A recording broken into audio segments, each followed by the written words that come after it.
Imagine a quiet dawn breaking over a duck farm.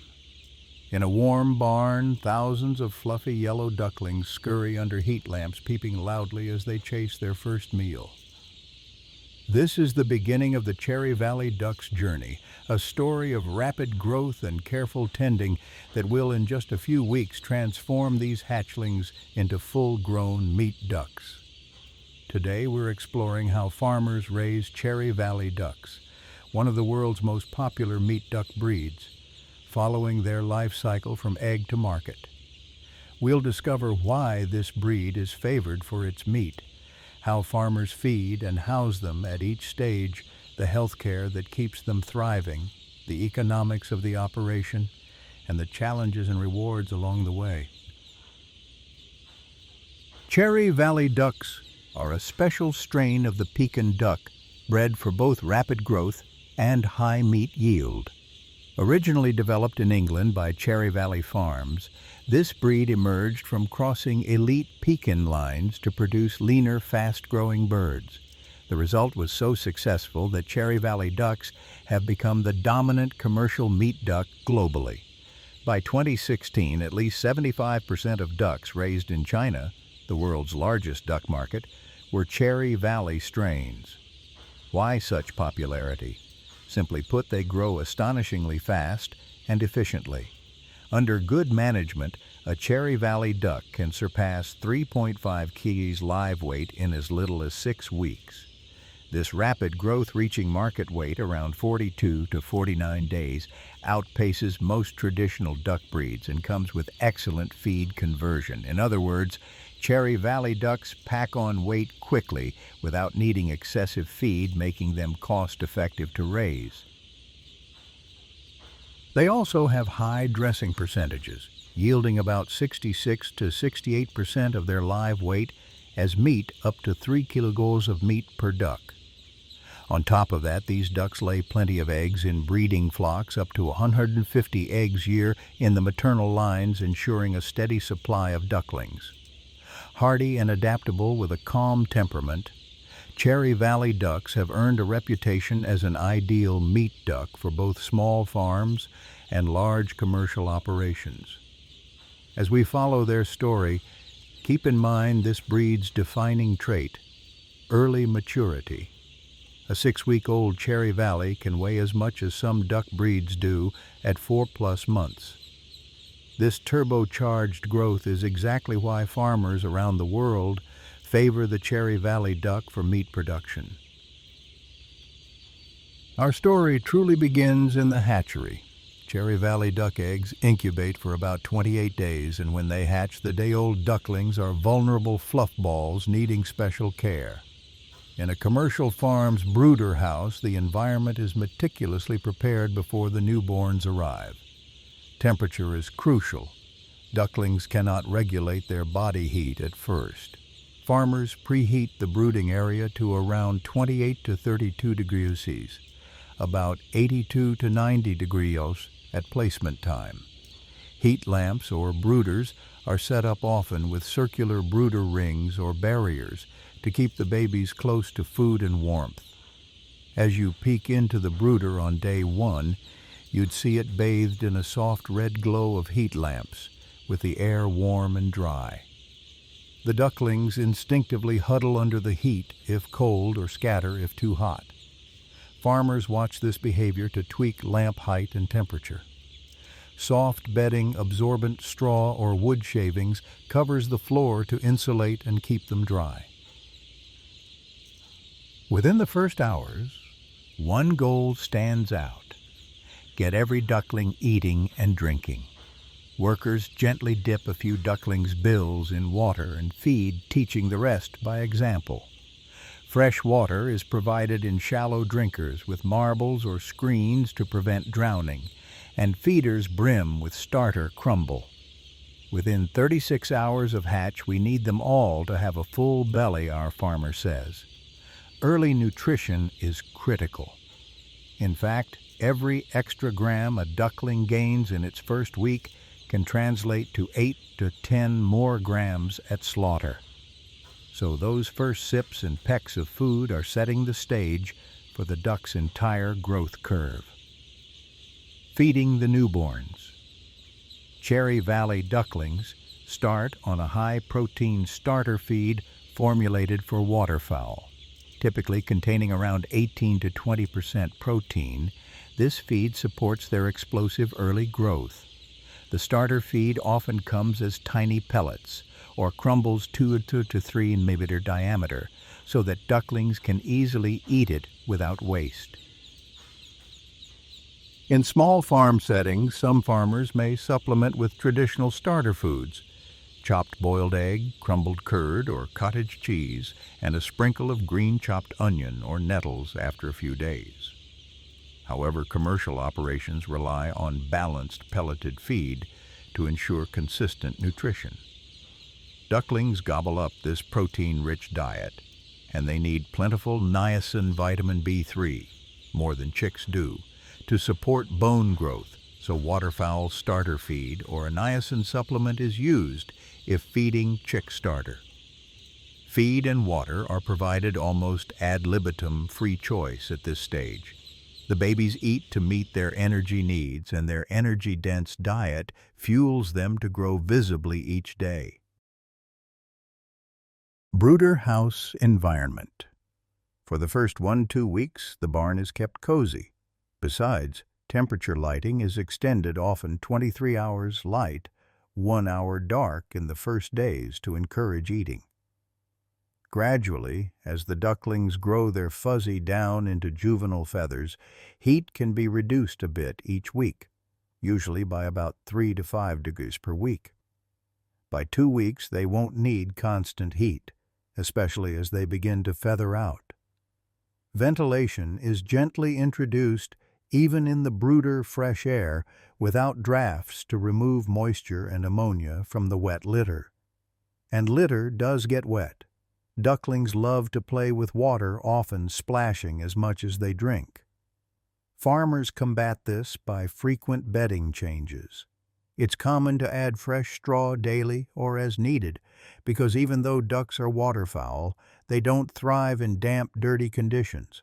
Although ducks are waterfowl, they do not like to be kept in a wet environment and will quickly lose condition, notes one Duck Health Guide. So, the brooder house crew lays down clean, dry litter regularly to keep the babies comfortable and clean. This also prevents ammonia buildup that could irritate their lungs and eyes. By the end of the second week, the once tiny ducklings have roughly tripled in weight, grown tougher, and are ready to move to the next stage of housing with less pampering heat. Before we leave the brooder stage, a quick note on health in these early days. This is when ducklings are most vulnerable to diseases. Thankfully, Cherry Valley ducks and Pekins in general are known for being hardy with strong immune systems. Liveability is higher for ducks than for most other poultry, as farmers often say. But some illnesses specifically target young ducks. One dreaded disease is duck viral hepatitis DVH, an acute virus that can strike ducklings under 4 to 5 weeks old and cause up to 90% mortality in unprotected flocks. The good news is its preventable. Breeder ducks are usually vaccinated for DVH so that their ducklings hatch with protective antibodies. In well-run operations, this maternal immunity shields the hatchlings through those critical first weeks. Farms also practice biosecurity, keeping the brooder house isolated from outside threats. No outside birds or unsanitized equipment come in. Staff might use foot baths, wear dedicated boots and coveralls, and keep visitors out. The focus is on preventing any pathogen from meeting these susceptible youngsters. With warmth, good feed hygiene, and immunity in their favor, the ducklings grow fast and strong. After about 2 weeks in the brooder barn, they're feathering out, curious and energetic, ready to venture into a grow-out house or onto range depending on the farm's style. Once the ducks are about 2 to 3 weeks old, they enter their rapid growth phase. You can almost see them grow day by day. At this point, they graduate to a grow-out environment, either a spacious indoor grower house for intensive systems, or perhaps a sheltered outdoor pen for free-range systems. Let's follow them into the grow-out barn first. Here, the ducks now have much more room to move. Commercial barns might house thousands of ducks on litter flooring or a mix of litter and slatted floors. Stocking density is typically around 5 ducks per square meter in intensive indoor rearing. This gives each duck space to roam while balancing the need to accommodate a large flock. The barn is kept at comfortable temperatures. Ducks handle cool weather better now, but ideally not below 5 degrees Celsius and 40 degrees for sustained periods and well ventilated. Farmers reduce supplemental heat and rely on the duck's body heat and feathering to keep them warm, only heating if temperatures drop too low. Lighting may be scaled back to a more natural day-night cycle, e.g., 16 hours, light, 8, dark, to keep birds active, but also give rest. Feeding schedule and diet changes. The feed transitions as the ducks grow. After 2 weeks on starter, they are usually switched to a grower feed with moderate protein, 16 to 18%. This grower ration is still nutrient-dense but not quite as high in protein as the starter, since after the initial burst, ducks don't benefit from ultra-high protein. 16% and excessive protein can just add expense. The grower feed focuses on energy calories, typically from grains like corn/wheat, and some added fat, because now the ducks are building muscle and some fat. A typical commercial feeding program might be 3-phase a starter, 0-14 days, a grower, 15 to 28 days, and a finisher feed in the last 2 weeks, 29 to 42 days. Finisher diets may be slightly lower in protein, 14 to 16%, and formulated to optimize weight gain and meat quality while minimizing feed cost. Throughout these phases, feed is almost always given in pellet form rather than mash. Why ducks have bills designed to dabble in water, and they tend to waste mash feed by splashing and sifting through it. Pellets or crumbles reduce waste and prevent feed from turning to paste in their bills. The ducks are voracious eaters now. A Cherry Valley duck will eat roughly 20 to 25 pounds, 9 to 11 kilos of feed over its lifespan to reach market weight. To put it in daily terms, by the time they're a few weeks old, each duck might consume 250 to 300 grams of feed per day, and even more as they approach finishing. Automatic feeders and waterers in the barn ensure feed and fresh water are always available. Ducks are messy drinkers, easily consuming 4 to 5 times more water than feed by weight, so the drinking systems often include drainage to carry away spilled water. Farmers frequently check feed bins and water lines because any interruption can slow the ducks' growth or cause health issues. As the ducks grow, environmental needs evolve. They don't need brooder heat lamps anymore, but they do need good ventilation. Thousands of growing ducks exhale moisture and drop manure, making ammonia and humidity control a priority. Large exhaust fans or open-sided barns with natural airflow keep fresh air moving through. Litter management remains crucial. Wet litter can cause footpad dermatitis, sore blistered feet, and hock burns, so the farm crew continues adding fresh straw or wood shavings regularly. Some farms install partial slatted floors, plastic or wire slats above a pit, especially around waterers, so spilled water drains away and feet stay drier. Slats reduce labor on litter, though. If overused, they can lead to more joint stress for heavy ducks. Many producers use a mixed litter bedding for comfort and insulation, with small, slatted, wet areas near drinkers. The housing might also include enrichments.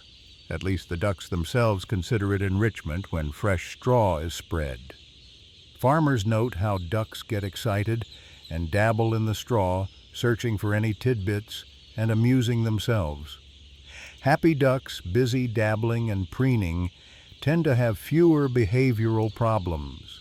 Indeed, feather pecking or cannibalism is rare in well-managed meat ducks. Ample space, adequate protein, and the docile Cherry Valley genetics keep such issues minimal. Intensive commercial farms often raise ducks entirely indoors for biosecurity and ease of management. By 6-7 weeks of age, these Cherry Valley ducks have grown from fist-sized fluff balls into hefty 3.5-kilogram birds. It's astonishing. In under 2 months, they're at market weight, having gained roughly 50 times their hatch weight. A well-managed flock will have a high survival rate, often 95% or better from hatch to finish.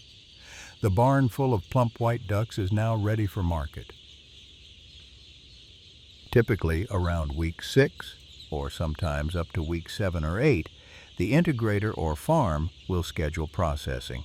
Market weight for Cherry Valley ducks is usually about 3.5 kilograms live in modern operations, achieved in roughly 42-49 days. Some farms may grow a bit longer for a larger duck, especially for fresh duck sales or holiday markets reaching 3.8 to 4 kilos by 7 to 9 weeks. But beyond 8 weeks, the growth rate slows and feed conversion worsens. Indeed, studies show that today's Pekin strains can reach 3 kilos by just 36 days in optimized conditions, a testament to how far breeding and nutrition have come. On our farm, we might target 3.5 kilo live weight around 6 weeks, 42 days for processing, balancing a good weight with efficient feed use. The ducks are gathered often in the pre-dawn hours to keep them calm and cool, loaded onto trucks in ventilated crates, and sent to the processing plant. It's the end of the farm chapter for these ducks, but they will soon become part of the meals of appreciative customers. As the barn is emptied and quiets down, the farm team shifts, focus to clean up and preparation for the next flock. The cycle will begin anew with fresh ducklings after a thorough cleaning and disinfection of the house. Throughout the ducks' fast-paced growth, health management is a constant concern. Ducks are generally robust creatures. They tend to have a lower incidence of disease than other poultry and adapt well to various conditions. Cherry Valley ducks in particular are noted for strong constitutions. But intensive farming and high density can pose health challenges, so farmers use a combination of preventative measures and vigilant care to keep the flock healthy. The old adage, prevention is better than cure, holds very true in duck farming. Biosecurity and sanitation. On a commercial scale, strict biosecurity is the first line of defense. As mentioned, new ducklings come from clean hatcheries, and the farm works to keep pathogens out. Buildings are cleaned and disinfected between flocks, equipment is sanitized, and workers avoid bringing in contamination. Changing boots, wearing farm-only clothing, disinfecting vehicles. Even between age groups on multi-age farms, younger flocks are kept separate from older ones. To avoid disease spread, all-in, all-out management is ideal. Clean, dry bedding is critical. Wet or dirty litter can harbor bacteria like E. coli or Pastorella. Ventilation also helps remove airborne microbes and ammonia that could predispose birds to respiratory infections. Vaccination practices. Ducks don't require as many vaccines as chickens in some regions, but there are a few important diseases against which vaccines are used. We already touched on duck viral hepatitis. Breeder ducks are vaccinated so their offspring have immunity in the first weeks. Another core vaccine is for duck virus enteritis, commonly called duck plague which is a deadly herpes virus, often hitting older ducklings and adult ducks. Breeder flocks are typically immunized for duck plague as well, conferring protection to their progeny. In areas where avian cholera is common, breeders or even growers might be vaccinated for it. Avian cholera can cause sudden losses in duck flocks, especially if sanitation lapses. Some farms also vaccinate for Reumorella antitypistifer, also called new duck disease or infectious serositis, which is a bacterial infection that causes pneumonia and mortality in growing ducks. Generally, breeding stock get the most extensive vaccine programs, ensuring they pass on antibodies. In short, grow-out flocks slaughter at 7 weeks. Often the maternal antibodies and good biosecurity suffice such that growers might not be directly vaccinated at all. Cherry Valley Farms even reported that in their controlled indoor systems they needed no routine medication or vaccination in grow-outs thanks to robust stock and management. Still, every region and farm adapts the health program to local risks. For example, where virulent Newcastle disease or bird flu is a threat, even ducks may be included in vaccination campaigns. Common ailments and management. If our ducks could talk, they'd brag about rarely getting sick. But there are a few issues our farmer watches for: digestive and nutrient issues. Ducks eat nearly constantly, so feed quality matters. A bad batch of feed moldy or insufficient in nutrients can cause problems. Nutrient deficiencies, while uncommon on balanced diets, can occur. E.g., lack of vitamin A can cause eye issues like conjunctivitis, or vitamin E deficiency can lead to weakness and spasms. Low niacin causes leg problems in young ducks.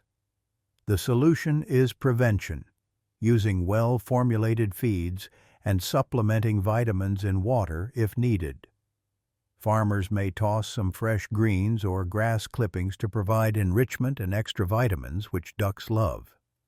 Grit-insoluble gravel or small stones are also provided to aid digestion and prevent nutrient absorption issues. Ducks need grit in their gizzards to grind feed, especially if on whole-grain diets. And respiratory diseases. Ammonia buildup or dusty conditions can irritate ducks' airways, leading to snicking, coughing, or infections like aspergillosis, a fungal pneumonia from moldy bedding. Proper ventilation and dry litter prevent these. If ducks do develop respiratory symptoms, farmers may use supportive care or medications, as advised by a vet. Luckily, ducks are less prone to respiratory illnesses than chickens, but the farmer stays alert. Duck viral diseases. We covered DVH and duck plague. Both are largely prevented through breeder vaccination and biosecurity. In the rare event of an outbreak, swift action is needed: quarantine, possibly emergency vaccination, or culling in severe cases, depending on local laws. Bacterial infections. Reumorella antitypistifer. New duck disease can crop up if sanitation is poor or if there's carrier introduction. Symptoms include tremors, lethargy, and high mortality in young ducks. Farms may treat outbreaks with antibiotics, e.g., penicillin or sulfonamides as effective options, and then review their management to prevent recurrence. Fowl cholera tends to strike adult ducks more, but keeping the premises clean and free of standing muddy water is the best prevention. If cholera is in the area, vaccination and quick antibiotic treatment at first sign. Antibiotics like sulfas or tetracyclines can reduce losses are used. Parasites. Indoor raised ducks have minimal parasite issues. Free-range ducks might pick up intestinal worms or flukes, especially if they have access to ponds with snails. Periodic deworming or rotating pasture can mitigate this. External parasites like mites or lice are uncommon on waterfowl, but can occur, so providing ash or sand baths for wallowing helps ducks keep their feathers clean and pest-free. Through all these potential challenges, the farmer's toolkit is management first, medicine second. They ensure clean water and feed dry bedding, comfortable temperatures, and low stress. Stressed ducks from overcrowding or rough handling can have weaker immunity, so gentle stockmanship is practiced. Also, because ducks are hardy, it's not unusual for a well-run flock to reach processing with minimal or zero medical interventions beyond vaccines and vitamins. As one seasoned producer put it, ducks are very hardy and are resistant to many diseases that affect other poultry. They are most susceptible when they are young, the first 35 days. Maximum effort must be made to protect them through this period. Once that first month is past, it's usually smooth sailing to market time. Now let's talk money. How does raising Cherry Valley ducks stack up as a business? The commercial duck industry can be profitable, but like any farming venture, it requires balancing costs and maximizing yields. Feed is by far the largest expense in meat duck production. It can account for up to 60–70% of the total cost of raising ducks. Fortunately, Cherry Valley ducks shine here. Their feed conversion ratio, FCR, is excellent. Modern strains achieve about FCR 1.82.0, meaning 1.82.0 kgs of feed yields 1 kg of body weight. This is far better than older duck breeds that might need FCR 3 or more. To put it simply, Cherry Valley ducks turn feed into meat very efficiently, which keeps feed costs per duck relatively low. For example, if feed costs $0.40 per pound, a flock with an FCR of 2.6 would incur about $1.04 of feed per pound of duck. If you improve FCR to 2.0, feed cost drops to $0.80 per pound of duck, a significant savings across thousands of birds. A typical Cherry Valley duck will eat roughly 10 kilos of feed to reach market weight. If feed costs, say, $0.30 kilos, just an illustration, that's $3 of feed per duck. Duckling purchase is another cost. Buying day-old ducklings from a hatchery might cost a couple of dollars each. This varies by region. Integrators often supply ducklings to contracted growers. Then there's bedding straw or wood shavings, energy heating brooders, ventilation fans, lighting labor, and overhead like housing amortization. Labor on efficient farms isn't huge. One person can often manage several thousand ducks with automated feeding and watering. Labor might make up 15 to 25% of costs or less. Other costs include health vaccines, occasional medication, and processing, marketing, if the farm does its own butchering. On the revenue side, a meat duck is usually sold by weight. The market price can fluctuate. In the U.S. or Europe, it might be, say, 2 or 3 Ds per pound live weight wholesale. In some Asian markets, whole dressed ducks might fetch a higher premium, especially around holidays. For instance, in China, a processed Cherry Valley duck sells for around 25 yuan, 3.5 USD. Wholesale roughly half the price of a traditional local duck, which allows it to undercut competitors while still yielding profit via volume. In the U.S., a 7 lbb live duck, 5 babos dressed, might wholesale at perhaps $15 to $20. If our hypothetical cost per duck is around $10 feed plus chick plus overhead, the margin might be $5 to $10 per duck before fixed costs. On a large scale, say 10,000 ducks, that adds up. Efficient farms aim for economies of scale. spreading fixed costs over many birds and keeping that feed conversion optimal. Profitability analysis. Let's break it down. Feed, conversion, and cost. The better the FCR and lower the feed cost, the more profit. Cherry Valley duck's fast growth means fewer total days of feeding and less feed waste per kg gained. Each additional day on feed past the optimal market age starts to eat into profit because the duck eats but grows slower. So, hitting the target weight by 7 weeks is like clockwork for profitability. Survival rate. High survival, low mortality is crucial. Losing birds is losing money. A 5% mortality from hatch to market is common. Good management might lower it to 2 to 3%. Each duck that dies is not only a lost sale, but also wasted feed. Infrastructure and scale. Big commercial farms invest in climate-controlled houses, feeding systems, etc., which are costly up front, but allow raising tens of thousands of ducks with minimal labor. For example, a single farm might run 4 to 5 batches a year of 20,000 ducks each, producing 100K ducks annually. The profit per duck might be modest, but multiplied by volume, it yields a healthy annual return. Many such farms operate under contracts with processing companies, integrators which provide ducklings and feed and pay the farmer per duck or per weight gained. Niche markets. Some producers go for value-added or specialty markets, like free-range organic or farm-fresh duck. These ducks cost more to raise, slower growth, more space, possibly more labor, but they can command a premium price, sometimes 30 to 50% higher.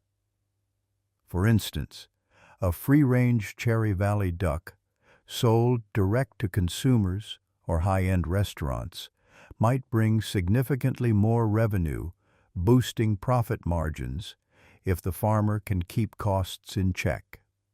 Diversifying products. Duck eggs, smoked, duck sausage, even downed feathers can also add income streams. In summary, commercial Cherry Valley duck farming can be quite profitable when done efficiently. A well-run medium farm, say a few thousand ducks per cycle, might net a solid income annually, and larger operations scale that up. The keys are controlling feed costs. Some farmers even grow or mill their own feed to save money, maintaining low mortality and securing good market prices. On the flip side, high feed prices or disease outbreaks can squeeze profits. But the fast turnover harvest in 7 to 9 weeks allows quick adjustment to market demand, and multiple flocks per year mean cash flow is more frequent than, say, cattle farming. As one guide put it, feed optimization and direct marketing can significantly boost a duck farm's profits. So our farmer carefully monitors feed use, tries to negotiate bulk feed rates, and maybe even sells some ducks directly to local buyers at a premium to improve the bottom line.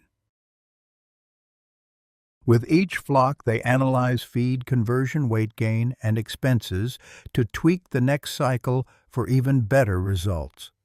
It's an ongoing learning process, part of the art and science of profitable duck rearing. Raising Cherry Valley ducks isn't all smooth sailing. Along the way, farmers face several challenges. Let's look at the most common ones and how experienced growers overcome them. Wet litter and ammonia. Ducks' love of water means their bedding can get soaked, leading to ammonia release and foot burns. This is a perennial challenge in duck barns. Mitigation. Frequent bedding changes or additions, plus using absorbent materials, chopped straw rice husks, wood shavings. Some farms use a thin layer of lime under litter to neutralize ammonia. The earlier mentioned veranda system is one innovation, letting ducks make their splashing mess in a designated area so the main house stays dry. Good barn design with adequate ventilation and perhaps partial slatted floors also helps keep litter drier. Farmers also avoid open waterers on litter. Instead, nipple drinkers or small cup drinkers with drip pans are used inside. Essentially, the strategy is keep the ducks dry even while letting them drink freely. It's a balancing act that attentive farmers manage with daily upkeep. Leg problems and rapid growth.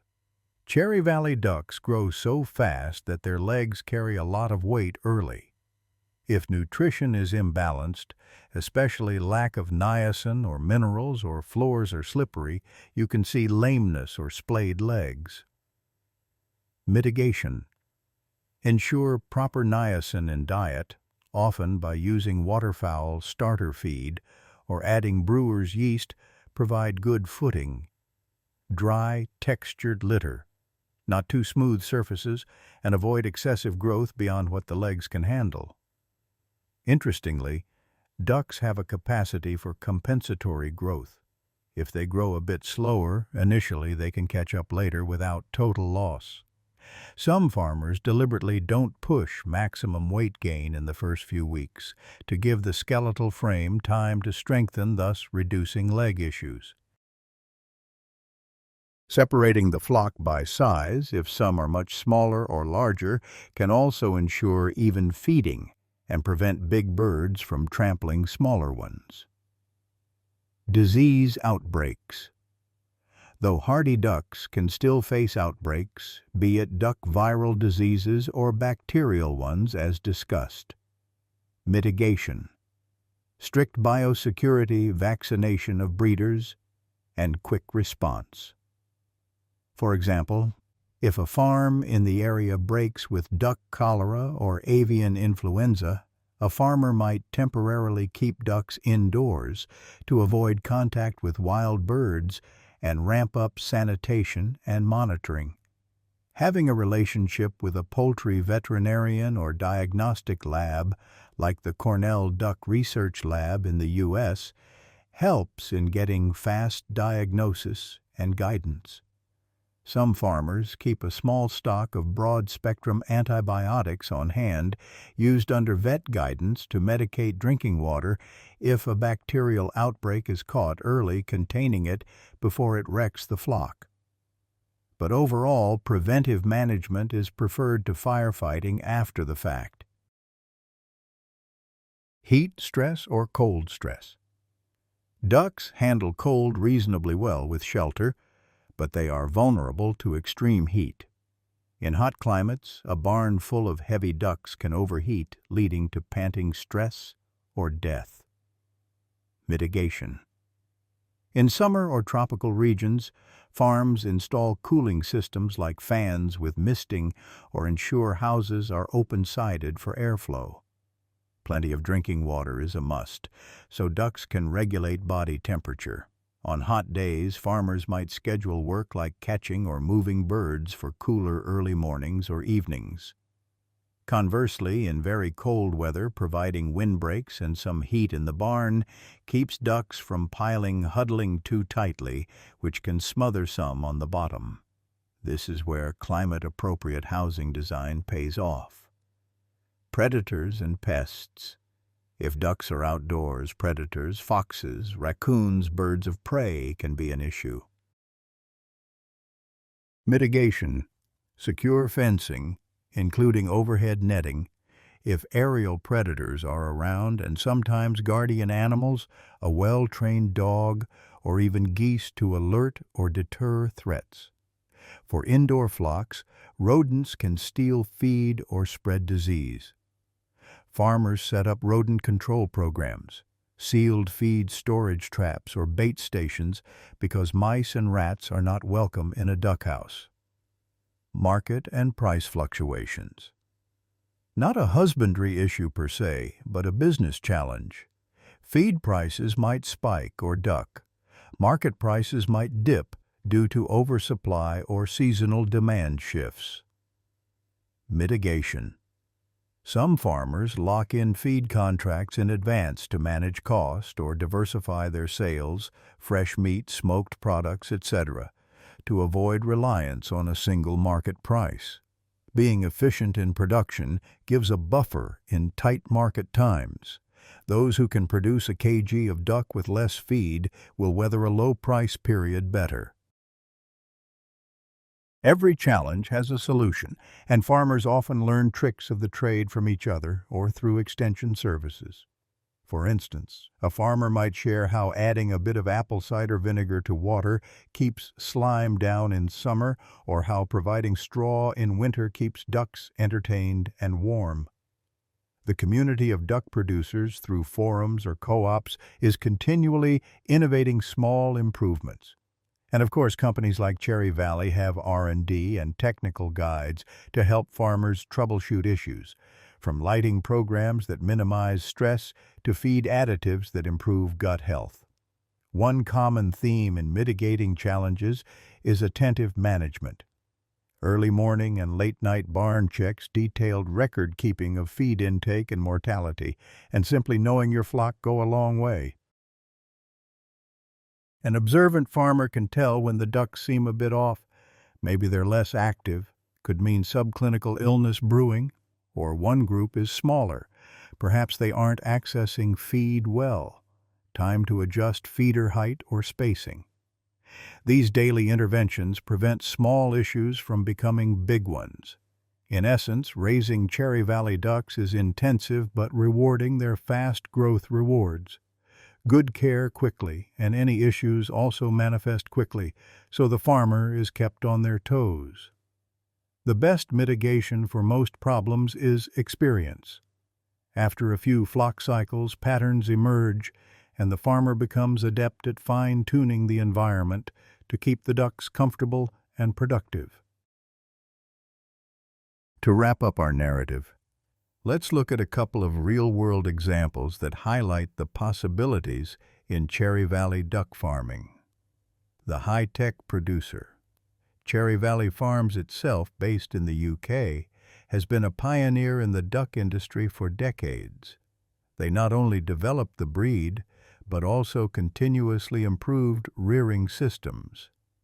As we heard, they devised the Farm Fresh Veranda system to give indoor ducks access to water and sunshine without compromising hygiene. This innovation marries animal welfare with production efficiency. Their operations are vast. One of their farms can house 75,000 ducks in a 9-week cycle. Cherry Valley's success story is evident in the global numbers. In 1 year, the company's breeding stock contributed to billions of ducks produced worldwide. They even opened the world's largest duck hatchery in China in 2025, showing how demand for Cherry Valley genetics remains huge. The key to their success has been innovation, constantly refining breeding for growth and feed efficiency, and listening to consumer pressure for better welfare, then creating systems to address it. It's a case of a farm growing into an international enterprise while still focusing on what's best for the ducks and the farmers raising them. The pasture-raised artisan. On the other end, consider Mr. Huang Mingqie, a duck farmer from Yilan County, Taiwan. Huang wanted to raise Cherry Valley ducks differently, more slowly and flavorfully. He keeps only about 35,000 ducks on pasture, even though his land could stock 80,000 to give them ample space. His farm, dubbed a duck playground, includes grassy fields and a shallow spring water pond where ducks can bathe without the water getting filthy. It's shallow enough and refreshed to avoid buildup.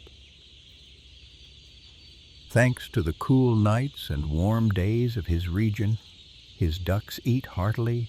Temperature swings stimulate appetite and take about 75 days to reach maturity, a bit longer than intensive farms. But the payoff is in quality His winter-raised ducks can weigh up to 4.8 kilos over 10 potobs, with thick breasts and rich flavor compared to 4.2 kilos for the average duck in that area. Huang's ducks became famous as Yilan cherry ducks, featured in gourmet restaurants as some of the tastiest in Taiwan. His philosophy, breeding ducks should be done as attentively as raising one's own children, he says, often staying up nights to watch over them. He also takes pride in sustainable, odor-free farming. He manages manure so well that neighbors aren't disturbed by smells. Despite starting small and facing a sluggish economy where many duck farms closed, Huang's focus on quality and animal husbandry paid off with numerous awards and a loyal market. His story shows that Cherry Valley ducks can fit a range of farming models, from ultra-efficient large-scale to slower free-range specialty production, and succeed in both. These stories, big and small, underline a common thread: knowledgeable care leads to success. Whether a farmer is raising 500 ducks or 50,000 ducks, the principles remain: provide good feed, good housing, keep them healthy, and know your market. Cherry Valley ducks, with their forgiving nature and impressive performance, reward that care by thriving and yielding a delicious, in-demand product. As our podcast journey ends, picture once more the scene we began with: a bustling duck barn at sunrise. The once tiny ducklings are now full-grown Cherry Valley ducks, quacking contentedly as the farmer makes the morning rounds. In just a few months, we followed their entire saga, from hatch to harvest. We saw how this breed's unique background and genetics set the stage for a fast-growing meat duck. We walked through each life stage: the warm brooder that mimics motherly care, the roomy grow-out barn where feed and water flow freely and ducks double in size every week, and the careful steps taken to keep them comfortable and disease-free. We crunched the numbers that drive the operation's sustainability and learned how farmers tackle the daily challenges of duck rearing. And we heard inspiring anecdotes of how dedication and innovation can turn a flock of ducks into a thriving enterprise, whether aiming for efficiency or Epicurean excellence. In the end, raising Cherry Valley ducks for meat is both a science and an art. It's science in the form of nutritional formulas, growth charts, and biosecurity protocols, all the technical know-how that ensures these ducks grow well. It's art in the attentive stockmanship, the way a farmer senses the needs of the flock, the rhythms of feeding and bedding, the adjustments made on the fly when the weather changes, or the ducks themselves tell you something through their behavior. It's a narrative of life, really nurturing animals from infancy to maturity. And when done right, it's a win-win. The ducks live healthy, rapid-growing lives, and consumers get to enjoy a succulent product, whether it's Peking duck in Beijing or roast duck with orange glaze in a Western restaurant. So next time you savor a bite of duck, perhaps you'll recall this journey of the Cherry Valley duck. From the humble egg on a farm incubator through brooder barns and grassy yards all the way to the market, it's a tale of innovation, care, and tradition coming together. In the story of Cherry Valley ducks, each farmer is a storyteller, crafting a narrative where animal husbandry meets business, and where a quiet morning's work culminates in a delicious meal on someone's table. And that concludes our overview, a comprehensive look at how one remarkable breed of duck is raised to feed the world, one quack at a time. Bon appetit, and thank you for listening.